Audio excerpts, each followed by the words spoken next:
हजारों की भीड़ के सामने महात्मा गांधी एक ऐतिहासिक भाषण देते हैं। आप में से हर एक व्यक्ति अपने आप को अब आजाद समझे। हम अब से अब इस इंपीरियलिज्म के जूते के नीचे दबकर नहीं रह सकते। हमें चाहिए पूरी तरीके से आजाद। मैं आप लोगों को एक मंत्र देता हूँ, इसे अपने दिल में बसा लो और इसे अपनी हर सांस में याद रखना। ये मंत्र है डू और डाई, करो या मरो। अब या तो हम इंडिया को आजाद देखेंगे या फिर इस कोशिश में मारे जाएंगे, लेकिन इस गुलामी में अब हम और नहीं जिएंगे।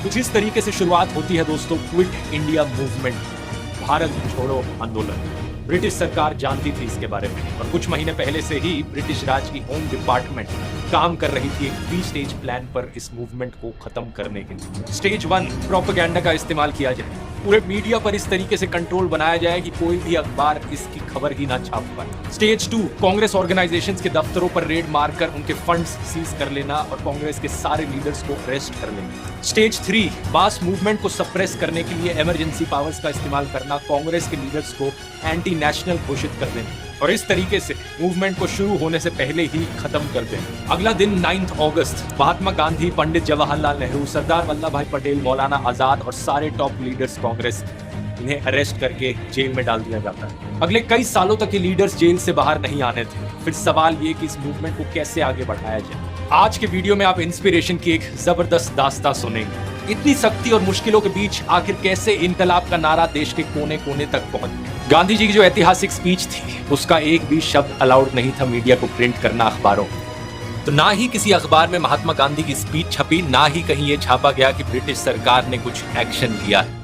आखिर गांधी जी के मैसेज को लोगों तक कैसे पहुंचाया जाए, यहाँ पर हमारी कहानी में एंट्री होती है दोस्तों 22 साल की एक्टिविस्ट उषा मेहता की। अपने कुछ साथियों के साथ मिलकर ये एक ट्रांसमीटर ढूंढ कर लाती हैं और एक अंडरग्राउंड रेडियो स्टेशन शुरू करती है। कांग्रेस रेडियो 42.34 की शुरुआत। This is the Congress Radio, calling on 42.34 meters from somewhere in India.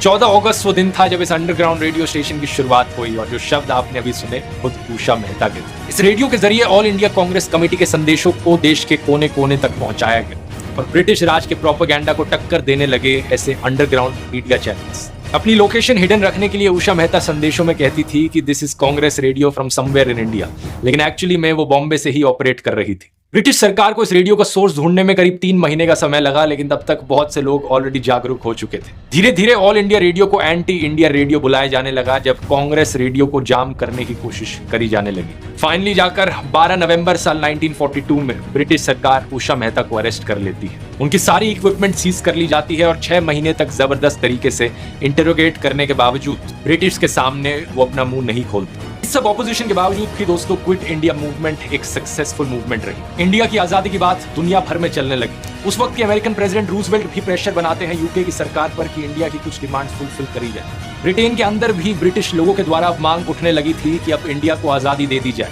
June 1945 British labour party अपना नया मैनिफेस्टो रिलीज करती है, let us face the future. ये ब्रिटिश की जनता से प्रॉमिस करते हैं कि अगर हम पावर में आए तो हम इंडिया जैसी कॉलोनीज को पूरी तरीके से आजादी दे देंगे। अगले महीने 1945 में ब्रिटेन में लेबर पार्टी पावर में आ जाती है। नए प्राइम मिनिस्टर बनते हैं क्लेमेंट एटली और ये ओपनली डिक्लेयर कर देते हैं कि इंडिया को सेल्फ गवर्नेंस देने का समय आ गया है। जैसे ही ब्रिटेन में सत्ता पलटती है, इंडिया में अरेस्टेड कांग्रेस लीडर्स को जेल से रिहा कर दिया जाता है और इसके 2 साल बाद जो संघर्ष हमारे इंडियन फ्रीडम फाइटर्स ने सालों पहले शुरू किया था वो कामयाब होता है। इंडिया को पूरी तरीके से आजादी मिल जाती है।